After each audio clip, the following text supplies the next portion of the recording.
Hello, Blunt Truth with the Bark River Bravo 1. I don't normally talk during my macro vids, but I want to take this opportunity to tell you a little bit of history behind this knife. There are, as you know, lots of companies like to use military use in their sales pitch, saying that their equipment is used by military units. And if it's good enough for them, it's good enough for you, is the logic, right? Well, this knife does that. And I like to research that so that I can bring you the blunt truth of the subject, whether it's actually used by units or not. And I did extensive research on this knife to find out the truth. And I'm satisfied that what I'm about to tell you is true. A few years ago, I think 2 or 3 years ago, a long-range recon unit of the United States Marine Corps decided that they weren't happy with the government-issued knives that they had been issued. And I'm not sure what those were, if they were K-bars or whatever. But they didn't like them. They wanted better. And they decided that a knife is so important to them that they were going to buy their own. So they ordered over a dozen, I can't remember the number, but it was over a dozen different knives that fit the bill, similar to this one. And I know they had Boosie's, Falknevens, K-bars, Swamp Rat, and other companies. Anything they could find, they bought with their own money from that particular unit. And they put them to the test.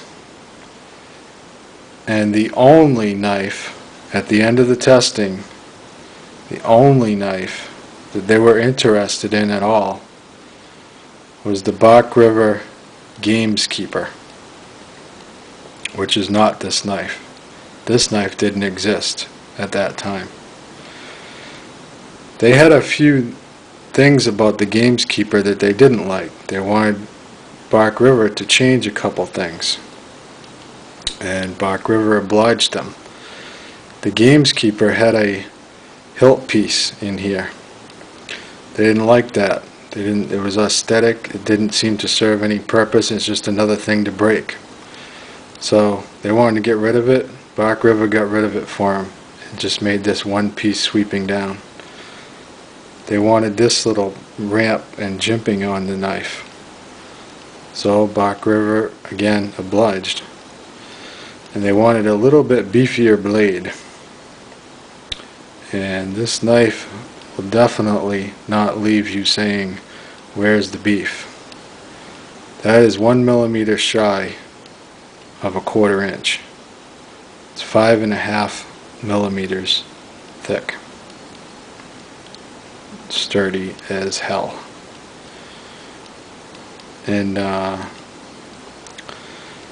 the long-range recon units of the United States Marines should know what makes a good survival knife, considering that their specialty is enemy aversion and evasion. Their primary weapon in a war is a notebook and a pencil. Their mission is to go way beyond enemy lines, get right up close to the enemy, and take notes of troop movements, weapon stores, head counts, whatever, and bring it back to their commanders so that they can make battle plans. They're out in the bush, alone or in units of 2, for weeks at a time, doing their missions. And this is what keeps them alive. This is the real deal. This was the result of their input into the Gameskeeper to make it into what they consider an ultimate survival knife. And if you ask me, the Marine Recon Unit knows what makes an ultimate survival knife, if anybody does. And obviously I have not used this much. I did use it a little bit, but it's fairly new to me. I like doing my macros when they're new so they look nice. So I'm not going to tell you anything about how it works. I have great anticipations and expectations of it, and I don't think it's going to let me down. I'm willing to put money on it. And that's it. I'm going to do obviously a full review and extensive testing.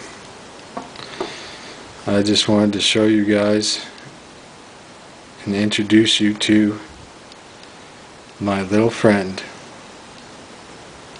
the Bach River Bravo 1.